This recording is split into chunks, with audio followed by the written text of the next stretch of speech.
Hi guys, good morning. कैसे आप सब? सुनिए ध्यान से। अभी आज हम डिस्कस करेंगे आपके साथ बेटा समरी थ्रू चार्ट्स। कहां से बेटा? किसकी? Sorry, accounting standard 12।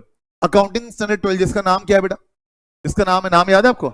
Accounting for, हाँ स्क्रीन पे दिख रहा है, अकाउंटिंग फॉर गवर्नमेंट ग्रांट्स। सही बात है। अब मुद्दा ये आता है सबसे पहले यहाँ पर कि गवर्नमेंट किसे कहते हैं। तो आपने मुझे क्या बताया था? आपने बताया था कि सर गवर्नमेंट का मतलब बस ये मत समझना कि स्टेट गवर्नमेंट।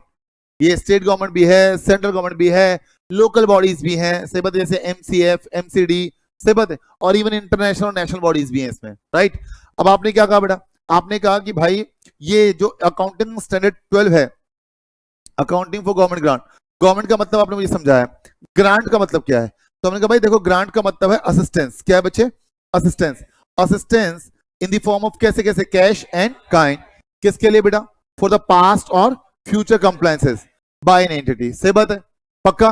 तो ये हुआ बेटे क्या बच्चे आपका, कि इससे बात क्लियर हुई कि ग्रांट जो होती है वो हो सकती है बेटे कैश की फॉर्म में, और हो सकती है कैसे फॉर्म में बेटा?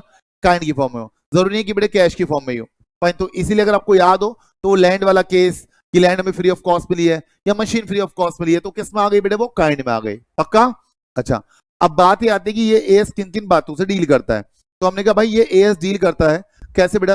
कोई सब्सिडी आपको मिल रही है बच्चे, इसके अलावा कोई कैश इंसेंटिव आपको मिल रहा है, कोई ड्यूटी ड्रॉबैक आपको मिल रहा है बेटा, तो इन सभी की सभी बातों से ये एएस 12 डील करता है। अब इसके लिए बेटे बहुत सारी अप्रोचेस हैं कि भाई जो भी ग्रांट आपको मिल रही है तो ट्रीटमेंट क्या किया जाए। तो हमने कहा पहले ये बात और देख लीजिए कि भाई ये एएस डील नहीं करता कैसे बेटा? with government grant with respect to, या फिर government assistance with respect to changes in price level. दूसरा, गवर्नमेंट की assistance in the form of, government assistance other than in the form of कैसे बेटा? ग्रांट। यानी कि सरकार ने मदद तो की है, बट मान लीजिए वो क्या कर रही है बच्चे, उसके बदले वो क्या ले रही है बेटे? कुछ इक्विटी ले रही है, या मतलब फ्री में नहीं कर रही है बेटा, मेरी बात समझ रहे हैं? कुछ ना कुछ कंसेशन ले रही है, तो सिंपल सी बात, वो फिर हमारी ग्रांट नहीं है, वो इसके दायरे से बाहर है। या फिर गवर्नमेंट पार्टिसिपेट कर रही है बेटे किसमें? ऑनरशिप ऑफ द एंटिटी में। मतलब भाई कल को ना एक ऐसा भी केस आएगा ग्रांट का, जहां पर आप ये पाओगे कि भाई सरकार ने क्या किया, सरकार ने कहा कि भाई आपको प्रोजेक्ट लगाओ और हम इसका इतने परसेंट आपको क्या देंगे बेटा? किसी बैकवर्ड एरिया में प्रोजेक्ट लगाइए, हम इसका इतने परसेंट आपको क्या देंगे बेटा? पैसा देंगे। तो हमने कहा it was a grant in the nature of promoters contribution. तो वहां पर सरकार ना पैसा तो दे रही है, बट हमारी कोई ऑनरशिप नहीं मांग रही है। बट मान लीजिए सरकार क्या करती है, सरकार कह रही है कि भाई नहीं, हम आपको पैसा तो देंगे, बट हमें क्या चाहिए? ऑनरशिप राइट्स चाहिए। तो बेटे प्लीज फिर आप ये बोलिए कि भाई आपने इक्विटी में पैसा लगाया है, आपने सही बात है इक्विटी में पैसा लगाया, तो मतलब it's not a grant actually. फिर क्लियर बात? अच्छा, अब बात ये आती है कि बेटा ये एएस हमारा किन किन बातों से डील करेगा। तो हमने कहा एएस 12 जो है ये आपको बताएगा कि क्या ट्रीटमेंट होगा किसका? नॉन मॉनेटरी गवर्नमेंट ग्रांट का। ये आपको बताएगा बेटे क्या बच्चे, कि कैसे प्रेजेंट करेंगे आप grant relating to specific fixed asset, कैसे प्रेजेंट करेंगे ये आपको बताएगा। ये आपको बताएगा बेटे कि भाई रेवेन्यू ग्रांट और वो ग्रांट जो प्रमोटर्स कंट्रीब्यूशन में उसका क्या ट्रीटमेंट होगा। ये आपको बताएगा कि बेटे रिफंड का क्या ट्रीटमेंट होने वाला है। सही बात है, ये बातों से डील करेगा बेटे कौन बच्चा? आपका एएस 12, एएस 12, राइट। हाँ जी, आइए अभी बात करेंगे बेटे उसके बारे में। फिर बात करते हैं बेटे किसकी बच्चे? हमने कहा कि भाई ध्यान सुनना कि हम ये कहते हैं कि भाई आपके जो गवर्नमेंट ग्रांट है, गवर्नमेंट ग्रांट में एक्सक्लूड होगा बेटे क्या बच्चे? एक्सक्लूड होगा बेटे कैसे बच्चे? पढ़ेगा कौन कौन सी बातें? Which can not reasonably have a value placed upon them. मतलब कहने का ये बेटे क्या, कि अगर आप किसी आइटम को बेटे वैल्यू नहीं कर सकते कि भाई उसकी वैल्यू क्या है, तो बेटे प्लीज ये सारी की सारी बातें, ये सारी की सारी जो असिस्टेंस है बेटा, ये क्या है बच्चे? दायरे से बाहर है किसके बेटा? गवर्नमेंट ग्रांट के। अच्छा, मैं आपसे एक बात और कहता हूं, कहता है transactions which government, transactions with government which can not be distinguished from the normal trading transaction of the entity. माने कि भाई अगर मेरी मान लीजिए गवर्नमेंट से क्या हो रही है बच्चे, कुछ ट्रांजेक्शंस हो रही हैं जो नॉर्मल है, फाइन, वो तो कवर होंगी बेटे कहां पर बच्चे? यहां पर, अगर वहां कोई असिस्टेंस मिल रही है तो। बट अगर कोई ऐसी ट्रांजेक्शंस हो रही है गवर्नमेंट के साथ जो मेरे नॉर्मल ट्रेडिंग ट्रांजेक्शन से बेटे क्या है बच्चे? लिंक्ड नहीं है, सिंपल सी बात। तो हम कहते हैं बेटे वो मतलब मेरी परफॉर्मेंस बेस्ड नहीं है, मेरी ऑपरेटिंग बेस्ड नहीं है, तो बेटे वो मेरे गवर्नमेंट ग्रांट में आने वाला नहीं है बच्चे। सही बात है। अच्छा, अब ना एक छोटी सी बात और ध्यान सुना, मैं बेसिक से एग्जांपल देता हूं आपको। अगर मान लीजिए सरकार ने आपसे बोला कि भाई आप क्या कीजिए, यहां पर आके कोई इंडस्ट्री लगाइए, हम 3 साल तक आपसे टैक्स नहीं लेंगे बच्चे, या हम आपको टैक्स हॉलिडे देंगे, तो बेटे वो यहां पर आने वाला नहीं है, वो यहां पर आने वाला नहीं, बिकॉज आपको नहीं पता ना आगे आने वाले 3 साल कितना आपका टैक्स बनने वाला है बच्चे। से बात। और वैसे भी बता दूं आपको क्या कि उसका जो अकाउंटिंग वाला पार्ट होता है बेटे वो डील करता है कौन बच्चा आपका AS22, ठीक है ना जी। तो यहां ध्यान रखना बेटे, आप सिर्फ और सिर्फ ग्रांट रिकॉर्ड करेंगे कौन सी वाली, जिसको आप वैल्यू प्लेस कर सके, जिसको वैल्यू प्लेस कर सके। अगर आप वैल्यू प्लेस नहीं कर सकते तो यहाँ के दायरे से वो क्या है, बाहर है। और अगर वो आपकी ऑपरेटिंग एक्टिविटी से रिलेटेड नहीं है फाइन, तो भी वो यहाँ के दायरे से क्या है बेटे, बाहर है। आपकी नॉर्मल ट्रेडिंग ट्रांजेक्शन से रिलेटेड नहीं है तो वो भी इसके दायरे से क्या है बच्चे, बाहर है। फिर क्या बोला गया, फिर ये बोला गया बेटे प्लीज की ग्रांट को रिकॉर्ड करने के ना आपके पास दो अप्रोचेस हैं।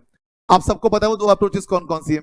एक तो अप्रोच है बेटे क्या बच्चे, कैपिटल अप्रोच, और दूसरी अप्रोच है कौन सी बेटा, इनकम अप्रोच।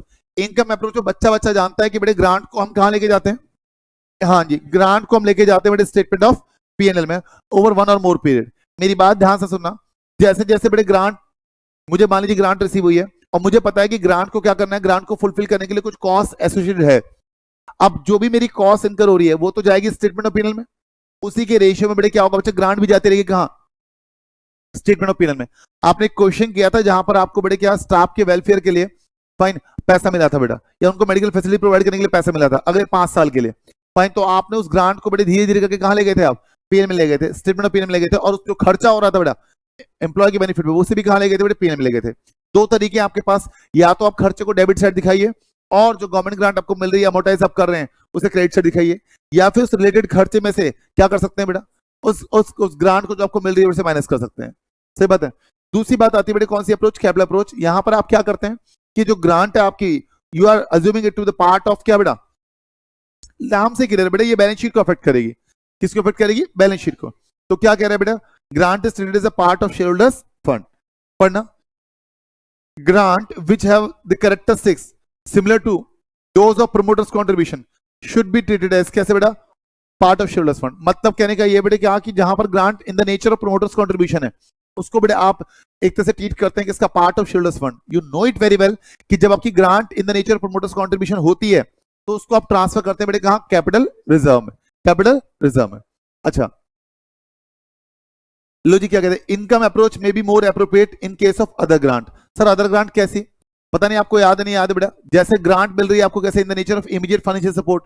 आपको ग्रांट मिल रही है बेटे कैसे बच्चे, हाँ रेवेन्यू ग्रांट बेटा, सही बात है। आपको बेटे कोई ग्रांट मिल रही है किसके लिए बेटे, for incurring in expense fine for past losses, तो वो सीधा सीधा बेटे क्या होगी बच्चे, उसके लिए आप इनकम अप्रोच फॉलो करेंगे तो बेस्ट रहेगा, राइट। अब आइए फटाफट से बात करते हैं। हमने कहा कि ग्रांट को हम अपनी बुक्स में रिकॉग्नाइज कब करें, हमने कहा ग्रांट को हम बुक्स में रिकॉग्नाइज कब करें, तो हम कहते हैं भाई देखो ग्रांट को ना बुक्स में तब तक रिकॉग्नाइज मत करना जब तक इस बात की रीजनेबल एश्योरेंस ना हो। रीजनेबल एश्योरेंस ना हो किस बात की बेटा, that enterprise will comply with the condition attached to it.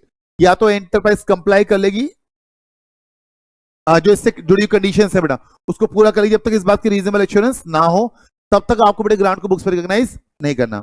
अच्छा प्लीज हम कहते हैं एंड इस बात की भी श्योरिटी होनी चाहिए कि बेटे ग्रांट आपको क्या हो जाएगी, मिल जाएगी। भाई आज आप रिकॉग्नाइज कर रहे हो बच्चे, आपको पता है बेटे क्या कि आप कंडीशन पूरी नहीं कर पाओगे, भाई सिंपल सी बात, सर्टेनिटी नहीं है इसका मतलब।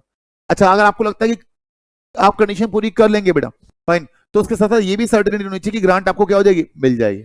पक्का, हाँ बोल दीजिए। अच्छा एक बात और बेटा, आपके द्वारा अगर आपको ग्रांट मिल गई है, ग्रांट अगर आपको मिल गई है फाइन, अभी पेंडिंग है इस बात का होना कि भाई आपको कंडीशन अप्लाई करनी है, पेंडिंग है, तो प्लीज ध्यान रखना बेटे क्या कि जो रिसीट ऑफ ग्रांट है, जो रिसीट ऑफ ग्रांट है is not itself conclusive evidence that the condition attached to the grant have been और विल बी क्या बेटा फुलफिल्ड। कि आपको अगर ग्रांट मिल गई है तो इस बात की शॉर्ट ही नहीं है, ये कोई कंक्लूसिव एविडेंस नहीं है कि that the condition attached to the grant has been fulfilled और विल बी फुलफिल्ड। भाई सही बात है, यही तो वजह है कि भाई आपको आज ग्रांट मिल गई, आपने लेट से रिकॉग्नाइज भी कर ली, बट कल को कंडीशन पूरी नहीं कर पाए आप तो ग्रांट रिफंड करनी पड़ती है। ये सुनो, आती बात समझ में जी। अब बात आती है किस चीज की कि सर ये बताइए ग्रांट का ट्रीटमेंट क्या होगा। अभी आते हैं ग्रांट का ट्रीटमेंट क्या होगा, पहले सबसे पहले बात कर लेते हैं बेटे किसकी, ये नॉन मॉनेटरी वाले बाद में आएंगे। प्रेजेंटेशन ऑफ ग्रांट पढ़िए। अब ग्रांट कैसी कैसी बेटा, grant in the nature of promoters contribution, सबसे सरल सबसे आसान, कहां जाएगी भाई, कैपिटल। अच्छा सरकार इसके बदले क्या ओनरशिप मांग रही है, नहीं मांग रही बेटे, तो सिंपल सी बात हम कहते हैं with the government grants are of the nature of promoters contribution। दिख रहा है आप लोगों को, अगर promoters contribution का नेचर का है that is they are given with reference to the total investment in an undertaking or by way of contribution towards its कैसे बच्चे total capital outlay सही बात है। तो उस केस में हम कहते हैं बेटे क्या, कि जहां पर आपको वाकई में no repayment is ordinary expected in respect there of the grant treated at कैसे बच्चे, कैपिटल रिजर्व। और बेटे ध्यान रखिए, जब आपने इसे बोला कि कैपिटल रिजर्व में जाएगी तो ना तो इससे आपको डिविडेंड दे सकते हैं, फाइन, और ना ही इसको बेटे क्या कर सकते हैं बच्चे आप डेबिट इनकम मानेंगे। सिंपल सी बात, आप इसे सीधा भेज दीजिए बेटे कहां पर बच्चे, कैपिटल रिजर्व में। तो अगर आपकी grant in the nature of कैसी है बेटा, प्रमोटर्स कंट्रीब्यूशन है, just transfer it to the statement, sorry to the capital reserve, and you can not use this capital reserve for the purpose of payment of dividend. Obvious सी बात है। चले आगे। दूसरी बात आती है बेटे किसकी, कि भाई अगर मान लीजिए आपकी ग्रांट रिलेटेड टू कैसी बेटे रेवेन्यू है, तो आप जानते हैं बेटे प्लीज जिस जिस रेशियो में बेटे क्या हो रही है, कॉस्ट जाते जा रही है कहां, पीएनएल में, उसी रेशियो में धीरे धीरे बेटे क्या लीजिए, ग्रांट को भी कहां भेजिए, पीएनएल भेजिए। तो पढ़ना बेटे क्या कहते हैं, grant related to revenue are sometimes presented as credit in कहां बेटा, profit and loss statement, either separately, या तो सेपरेटली बेटा, और under a general heading such as क्या बेटा, अदर इनकम। या तो आप अलग से दिखा दीजिए बेटे गवर्नमेंट ग्रांट अमाउंटाइज, या फिर अदर इनकम के रूप में दिखा दीजिए, कोई दिक्कत नहीं है। बट एक ऑल्टरनेट और है बेटे क्या, they are deducted in reporting the related expense. मान लीजिए किसी एक्सपेंस के लिए आपको ग्रांट मिली थी, तो आप क्या कर सकते हैं, उसे रिपोर्ट कर सकते हैं कैसे, एक्सपेंस में से किसको घटा के बेटा, ग्रांट को जो आप अमाउंट अमाउंटाइज कर रहे हैं उसको हटा के, राइट। अब ये तो बेटे मेन बच्चों वाली बात हुई। एक बात बच्चों वाली और कर लेते हैं, कि मान लीजिए आपको ग्रांट मिली है कैसे, non monetary asset, non monetary government grant है बेटा, यानी कि जैसे मान लीजिए आपको लैंड मिला है, या कोई और मशीन मिली है, कोई और रिसोर्स मिला है बेटा, अगर वो मिला है बेटे कैसे, कंसेशनल रेट्स पे, सस्ते दामों पर, तो इसका मतलब you have paid something for it. तो जो भी आपने अमाउंट उसके लिए पे किया है बेटा, आप उस अमाउंट पे क्या करेंगे बच्चे, उस एसेट को रिकॉर्ड करेंगे, बोलो हाँ ना, account eight there acquisition cost. मान लीजिए बेटा आपको 10 लाख की लैंड 2 लाख में मिल गई, तो ऑब्वियस सी बात आपको लैंड को दिखाना है कितने में, 2 लाख में। बट अगर मान लीजिए वो मिला है फ्री ऑफ कॉस्ट, तो ऑब्वियस सी बात है you have not spent even single penny for that. तो क्या करोगे आप, इसे रिकॉर्ड कीजिए कौन सी वैल्यू पर, nominal value. It can be ₹100, it can be ₹1000, that's it. आई बात समझ, नॉमिनल वैल्यू माइनस उसकी एंट्री बन जाएगी land account debit to capital reserve. आ रही बात समझ में, पक्का। अच्छा फिर बात आती है किसकी, अगर मुझे ग्रांट मिली related to specific fixed asset, grant कैसी मिली बेटा, स्पेसिफिक फिक्स्ड एसेट। तो आप बेहतरीन तरीके से जानते हैं, इन मेथड को हम बाद में पढ़ेंगे। We have 2 methods actually. One, you can deduct the grant from the cost of such related fixed asset and charge deduction on the carrying amount, and the second thing is you can show such grant as a deferred income to be amortized over the useful life of such asset।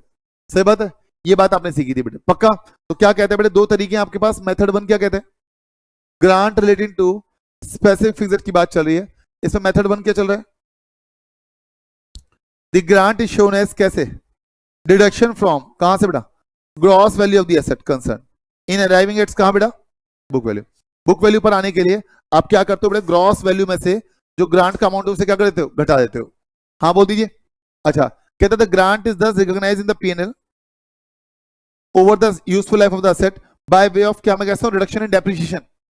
भाई simple सी बात, आपने asset की cost में से पहले ही क्या कर दिया, डेप माइनस, सॉरी पहले ही ग्रांट माइनस कर दी। तो अब जो आपके पास बेटे कैरिंग अमाउंट आ रहा है वो कैसा आ रहा है, कम आ रहा है। और जब कैरिंग अमाउंट कम आ रहा है तो डेप भी क्या लगेगा बेटा, कम लगेगा। याद हो क्लास नोट्स, सिंपल सी बात, डेप क्या लगेगा बच्चे, कम लगेगा। तो कह रहे हैं कि असेट जो है, सॉरी ग्रांट जो है वो जा रही है पीएनएल में बेटा, बट कैसे जा रही है, by way of reduction in depreciation, by of reduction in depreciation. वो कंटेंट थोड़ा नीचे छिप गया बेटा, उसकी मुंडी मुंडी नजर आ रही है, ठीक। अच्छा आगे चला, अब बताना बात सही है नहीं बेटा प्लीज। आप मान लीजिए आपको बेटा 100 रुपए की एसेट थी बच्चे, ग्रांट भी आपको 100 रुपए की मिल गई बेटा, तो हम कहते हैं तो जीरो हो गया मामला। तो हम कहते हैं उस केस में क्या कीजिए, एसेट को दिखा दीजिए कितने रुपए में, 1 रुपए में, 10 रुपए में, ऐसे बेटा। अरे नॉमिनल वैल्यू पे भाई आपका अप्रोच ये है कि आप एसेट की कॉस्ट में से माइनस कर रहे हैं ग्रांट का अमाउंट। बट हुआ क्या है कि जो आपका ग्रांट का अमाउंट आपको मिला है वो एसेट की कॉस्ट के इक्वल है। तो लेट्स से बेटा अगर एसेट 10 लाख की है, ग्रांट भी 10 लाख की मिल गई, तो बेटा मेरे पास तो वैल्यू क्या बची, 0 बची। तो इस केस में हम ये कहते हैं बेटा आपको क्या करना है, इस केस में आप उस एसेट को कहोगे है तो आपके पास ही, दिखाएंगे कौन सी वैल्यू पर, नॉमिनल वैल्यू पर। 10 रुपए, 1000 रुपए कहां लगाओगे, डेप्शन नहीं लग पाएगा बेटा, डेप्शन बच्चे वो नॉमिनल वैल्यू पर आती रहेगी बेटा। तो क्या कह रहे हैं, where grant equals the whole और virtually the whole of the cost of asset, the asset is shown in the balance sheet at कौन सी वैल्यू बेटा, असेट आपकी शो होगी बेटे बैलेंस शीट में कौन सी वैल्यू पर, नॉमिनल वैल्यू पर। पक्का से बात है, पक्का। अच्छा फिर बात आती है बेटे किसकी, दूसरा मेथड क्या है? दूसरा मेथड ये है कि बेटे ग्रांट को आप क्या कर रहे हो बच्चे, जो भी grant related to depreciable asset है उसको आपने मान लिया बेटे क्या, डेफर्ड इनकम। आपने उसे डेफर्ड इनकम ट्रीट कर लिया, and when you are treating a deferred income, simple सी बात, आप इसे बेटे पीएनएल में क्या करेंगे, बेस करेंगे बेटे कैसे, सिस्टमैटिक एंड रेशनल बेसिस पे over the useful life of the asset. जैसे जैसे डेप जाता रहेगा वैसे वैसे बेटे क्रेडिट साइड में क्या जाती रहेगी, डेफर्ड इनकम जाती रहेगी बच्चे, अमोर्टाइज होता रहेगा। Grant related to non depreciable asset, ध्यान सुनो बेटा, याद करो लास्ट वाला वो हमने जो चार्ट बनाया था लास्ट एएस के लास्ट पे, कि भाई अगर मेरी नॉन डेप्रिशिएबल एसेट से रिलेटेड क्या है, ग्रांट है, असल पे डेप तो लग नहीं रहा, तो उस केस में हम ये कहते हैं बेटे क्या, उसे भेज दो बेटे क्या बच्चे, कैपिटलिज्म में। क्या बेटा, कैपिटलिज्म में, पक्का। As there is no charge to income in respect of such asset, कोई डेप्शन का चार्ज है ही नहीं बेटा, तो सीधा कहां भेज दीजिए, कैपिटल रिजर्व में। फिर बात आती है बेटे किसकी, ध्यान सुना, मगर अगर क्या हुआ है बेटा, आपकी कोई एसेट है नॉन डेप्रिशिएबल एसेट, उसके रिस्पेक्ट में आपको ग्रांट मिली है, और आपको पता है बेटे क्या, कि ग्रांट की कंडीशंस को पूरा करने के लिए कुछ सर्टेन कॉस्ट इन्वॉल्व है, ग्रांट की कंडीशंस को पूरा करने के लिए सर्टेन कुछ कॉस्ट इन्वॉल्व है। तो ध्यान रखना बेटे प्लीज, वो ग्रांट जो आपने डेफर्ड इनकम ट्रीट की है, वो उस कॉस्ट के रेशियो में धीरे धीरे धीरे धीरे धीरे धीरे बेटे पीएनएल में क्या होती जाएगी, क्रेडिट होती जाएगी, पक्का। पढ़ना क्या कहते हैं, if grant related to a non depreciable asset require क्या बेटा, fulfilment of certain obligation, the grant is credited to कहां बेटा, income over the same period over which the cost of meeting such obligation is charge to income. भाई कहने का मतलब simple सा ये है कि अगर आपकी ग्रांट है किससे रिलेटेड बेटा, डेप्रिशिएबल एसेट से रिलेटेड, तो जैसे डेप जाता रहेगा वैसे वैसे ग्रांट को भेजते रहिए, अमोर्टाइज करते रहिए। और अगर मान लीजिए एसेट ऐसी नॉन डेप्रिशिएबल, तो डेप तो जाएगा नहीं, तो फिर ये देखो कि क्या कोई ग्रांट जो मिली है उसको कंप्लीशन को उसकी जो कंडीशन है उसको कंप्लाई करने के लिए कोई कॉस्ट इनकर करनी पड़ रही है। If the answer is yes, तो जैसे जैसे वो कॉस्ट जा रही है बड़े पीएनएल में वैसे वैसे ग्रांट को भेजते रहिए। If the answer is no, तो ग्रांट को सीधे भेजिए capital reserve. Done, because there is no cost associated with it.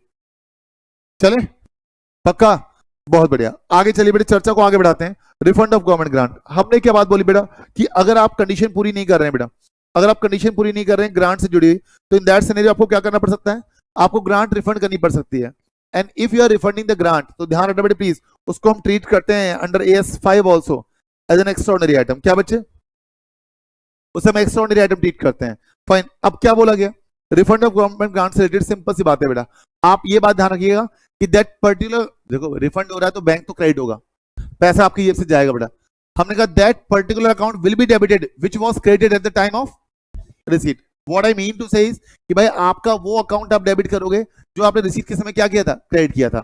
अगर मान लीजिए ग्रांट रिलेटेड टू रेवेन्यू थी, इसका मतलब पीएनएल में क्रेडिट हुई थी, स्टेटमेंट ऑफ पीएनएल में क्रेडिट हुई थी। अगर वो स्टेटमेंट ऑफ पीएनएल में क्रेडिट हुई तो डेबिट भी क्या होगा बेटा, स्टेटमेंट ऑफ पीएनएल बेटा, से बता। अच्छा, अगर ग्रांट रिलेटेड टू कैसी थी, स्पेसिफिक फिक्स्ड एसेट थी, तो सिंपल सी बात, वहां दो अप्रोच थी।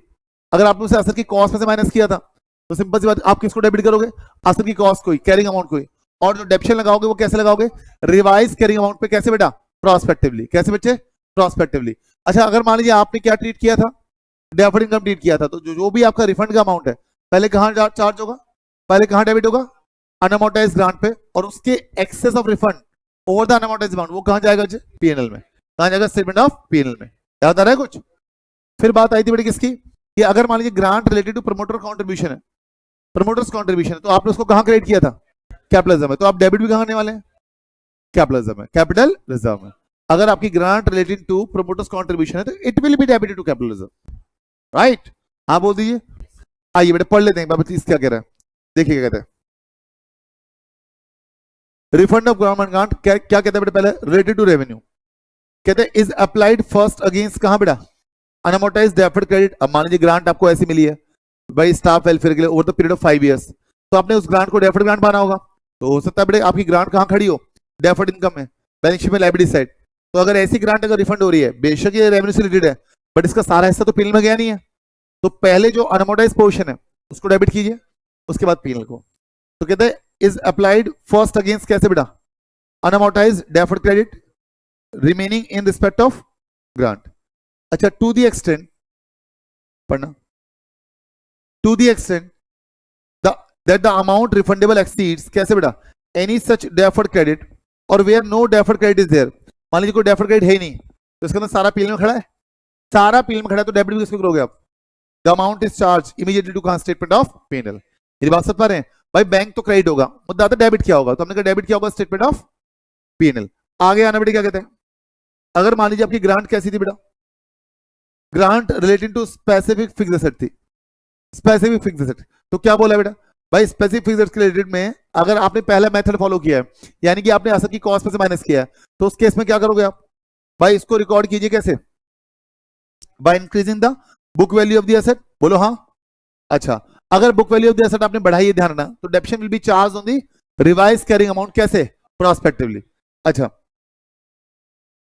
कहते हैं in the first alternative that is where the book value of the asset is increased, क्या कह रहे हैं, depreciation on the revise book value is provided, कैसे बेटा, prospectively over the residual value of, over the residual useful life of the asset. Simple सी, मतलब आपको कोई भी रिकैलकुलेशन करने की आवश्यकता नहीं है। फिर दूसरी बात आती है बेटे किसकी, कि मान लीजिए आपकी ग्रांट रिफंड हो रही है, तो आप उसे क्या कर सकते हैं, आप उसे रिड्यूस कर सकते हैं बेटे, क्या, deferred income as appropriate by the amount refundable. और अगर मान लीजिए आपका जो अमाउंट रिफंडेबल है वो एक्सीड करता है उस डेफर्ड इनकम से भी, तो स्टेटमेंट ऑफ P&L को डेबिट करेंगे। समझ रहे हैं, याद आ रहा है कुछ, पक्का? अच्छा, आगे चलना है, क्या कहते हैं, grant in the nature of promoters contribution. तो भाई सिंपल सी बात, आपने उसे कहां क्रेडिट किया था, कैपिटलिज्म में, तो उसे डेबिट भी कहां करने वाले हैं, कैपिटलिज्म में। रिफंडेबल इन पार्ट और full to the government on non fulfilment of some specified condition, the relevant amount recoverable by the government reduce from, कहां से बेटा, यानी कि वो चार्ज होगा बेटे कहां, बच्चे, कैपिटल रिजर्व में। पक्का? कोई दिक्कत परेशानी, बात क्लियर है? हाँ बोल दीजिए नालायक को। अच्छा, फिर बात आती है बेटे किसकी, AS12 की डिस्क्लोजर रिक्वायरमेंट की, कि भाई जब आप AS12, सर ये क्या बने हुए हैं, हाँ जी, अगर आप बात करें बेटे किसकी बच्चे, कि रिफंड अगर हो रहा है गवर्नमेंट ग्रांट का, तो फ्लावर्स है, रिफंड अगर हो रहा है बेटे गवर्नमेंट ग्रांट का, तो क्या होगा ट्रीटमेंट। तो हमने कहा भाई सिंपल सी बात, ध्यान रखना, आपको ये बताना है पहली बात तो रिफंड क्यों हुआ, उसको सेपरेट डिस्क्लोज करना है। आपको ये भी बताना है बेटे कि आपने गवर्नमेंट ग्रांट को रिकॉग्नाइज करने के लिए कौन सी अकाउंटिंग पॉलिसी चुनी बच्चे, से बात है, ये बात आपको बतानी है बेटा, फाइन। और अगर मान लीजिए क्या हुआ है, कोई ग्रांट आपको मिली है बेटे कैसे बच्चे, नॉन मॉनिटरी, यानी कि बेटा याद है एसेट मिल जाती थी फ्री ऑफ कॉस्ट, तो प्लीज उसको बारे में आपको बताना है बेटे प्लीज, क्योंकि क्या कैरिंग अमाउंट है या फिर फ्री ऑफ कॉस्ट है, तो इसके बारे में डिस्क्लोजर दीजिए। फिर बात आती है कि आपने अकाउंटिंग पॉलिसी क्या चुनी है, किसके लिए, गवर्नमेंट ग्रांट के लिए, उसको प्रेजेंट करने के लिए, कि आपने एसेट में से माइनस किया है या आपने डेफर्ड इनकम दिखाया है, क्या किया ये बताइए बेटा, आ रही बात समझ में? तो दिस इज ऑल अबाउट क्या बेटा आपका AS12। पक्का? तो बस एक बात ध्यान रखना बेटे क्या बच्चे, कि आपके पास ग्रांट कैसी कैसी है बेटा, या तो P&L में जाने वाली है, या कैपिटलिज्म में जाने वाली है, या एसेट में से माइनस होने वाली है, या फिर डेफर्ड इनकम होने वाली है। पक्का? और आपके रिफंड का क्या ट्रीटमेंट होगा डिपेंड करता है इस बात पर कि आपके रिसीट के समय आपने क्या ट्रीटमेंट दिया था, राइट? इससे आगे की चर्चा कब होगी बेटा आपके साथ, नेक्स्ट सेशन में बेटा, अगले वीडियोस में। फाइन, तब तक के लिए आप सभी को नमस्कार, जय हिंद, बाय बाय।